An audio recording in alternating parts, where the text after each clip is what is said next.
நேயர்களுக்கு வணக்கம். நம்ம மல்லி சீரியல்ல இன்னைக்கு என்ன சுவாரஸ்யமா பார்க்க போறோம்னா, நம்ம அன்னபூர்ணியோட சூழ்ச்சியில வசமா சிக்கின இந்த போலி ரேணுகாவோட சுயரூபத்த சுக்கு நூறா நடுத்தெருவுக்கு இழுத்துட்டு வந்து விடணும்னு நெனைக்கிறோங்க. மறக்காம இந்த வீடியோக்கு லைக் பண்ணுங்க. ஏன்னா இந்த போலி ரேணுகா அவளுடைய சுயரூபத்துக்காக நம்ம விஜய் அடையணும்னு நெனைச்சது மட்டும் இல்லாம, நம்ம மல்லிக்கு இவ்வளோ பெரிய துரோகத்த பண்ணியிருக்காங்க. ஏன்னா கண்டிப்பா இருக்கிற இந்த ஒரு கொஞ்ச நாள விஜய் கூட சந்தோஷமா வாழணும். நான் கண்டிப்பா அந்த ரகு சொன்ன மாரி நடிச்சிருந்தேன்னா அடுத்தபடியாக இந்த ஒரு வீட்டை விட்டு வெளியே போனோன்னா இந்த ஒரு ஜெயிலையும் அதே சமயம் சாப்பாடுக்கே வழி இல்லாமல் ஒரு நிலைமையில் தான் என்னுடைய திருட்டு வாழ்க்கை போயிட்டு இருக்கோம். ஆனால் அது எனக்கு விருப்பமே கிடையாது. இருக்கிற இந்த ஒரு கொஞ்ச நாள் விஜய்க்கு நல்ல ஒரு பொண்டாட்டியாக கண்டிப்பாக இந்த கதிரேசனுக்கு ஒரு பொண்ணாக வாழ்ந்துட்டு சந்தோஷமாக இறந்துடலாம் அப்படின்ற ஒரு மைண்ட் செட்டில் நம்ம மல்லியை பழி வாங்கிட்டு இருக்கேங்க. ஏன்னா மல்லி தான் அந்த ஒரு வீட்டில் அங்கீகாரத்தில் இருக்கா.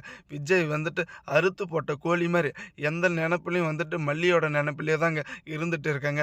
சாப்பிட மல்லி இதை வீட்டுக்கு அப்படின்ற ஒரு நினப்பில். ஆனால் இதை மல்லிக்கும் விஜய்க்கும் எந்த ஒரு சம்மந்தமே இல்லாமல் பண்ணணும்னு இவ்வளோ கீழ்த்தரமாக இந்த ரேணுகா ஒரு சதி திட்டத்தை பண்ணுவான்னு கொஞ்சம் கூட எதிர்பார்க்கலைங்க. ஆனால் கண்டிப்பாக நம்ம மல்லிக்கு ஒன்றுனா நம்ம எல்லாருக்குமே தெரியுங்க, அன்னபூர்ணியம்மால சும்மா பார்த்துட்டு இருக்க முடியாதுன்னு. இப்போ நம்ம அன்னபூர்ணியம்மா கிட்ட கையும் காலமாக சிக்கன இந்த ரேணுகாவோட சுயரூபத்தை கண்டிப்பாக வெளிச்சத்தை கொண்டு வர்றது மட்டும் இல்லாமல் இதுக்கு மேலே மல்லியோட வாழ்க்கை வழியில் நீ வந்தியானா உன்னை நான் உண்டியெல்லாம் ஆக்கிடும்னு சரியான ஒரு மிரட்டலை தாங்க மிரட்டி இருக்காங்க. ஆனால் அந்த ரேணுகா இருந்துக்கிட்டு வந்தது ஒரு வேலைங்க. ஆனால் அந்த ஒரு வேலையை மறந்துட்டு இப்போ அவளுடைய சுயரூபத்துக்காக நம்ம விஜயை ஆசையை அடைக்கணும் அப்படின்ற ஒரு நினப்பில் வாழ்ந்துட்டு இருக்காங்க. இப்போ அந்த ஒரு டெண்டர் மேட்ரு கன்ஃபார்ம் ஆயிடுச்சு. கதிரேஸ் நம்ம விஜய் கிட்ட சொல்லிட்டு இருக்காங்க, மாப்பிள்ள அந்த ஒரு 8 கோடி ரூபாய் டெண்டர் கன்ஃபார்ம் ஆயிடுச்சு, நமக்கு தான் அது வரப்போகுது, எனக்கு கொஞ்சம் மட்டும் உதவி பண்ணுங்க, பக்க பலமாக இருந்து அந்த ஒரு மேட்ரை மட்டும் முடிச்சு கொடுங்க.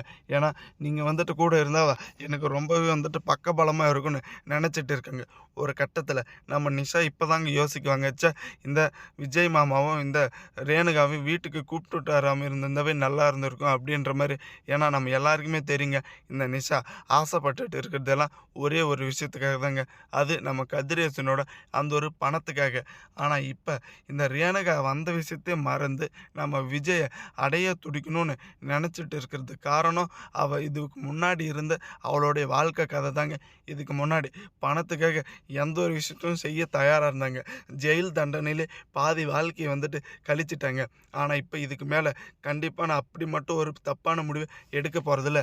நான் யாரை வேணால் இழக்கிறதுக்கு தயார், எது வேணால் பண்ணுறது தயார். ஆனால் கண்டிப்பாக விஜய் அடையிறதுக்காக நான் எந்த ரூபத்துக்கும் போவேன், எவ்வளோ கட்டத்துக்கும் போவேன்னு அவ்வளோ ஆணித்தனமாக நினச்சிட்டு இருக்காங்க.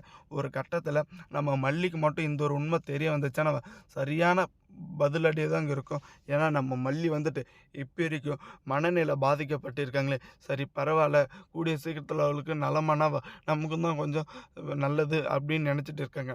ஆனால் இவ்வளோ கீழ்த்தரமாக இவ்வளோ ஒரு மோசமான எண்ணத்தில் தான் அவள் நம்ம மல்லி கூட பேசுவான்னு கொஞ்சம் கூட எதிர்பார்க்கலிங்க.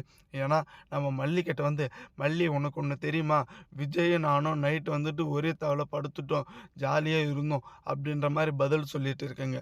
ஆனால் நம்ம மல்லியை பொறுத்த வரைக்கும் கண்டிப்பாக அந்த ஒரு உண்மையை எப்படி எடுத்துக்க போகிறாங்கன்னு ரொம்பவே சிக்கலாக இருக்குங்க. மறக்காமல் உங்கள் கருத்துக்களை கமெண்ட் செக்ஷனில் கமெண்ட் பண்ணுங்கள். இந்த போலி ரேணுகாவை என்ன பண்ணலாம்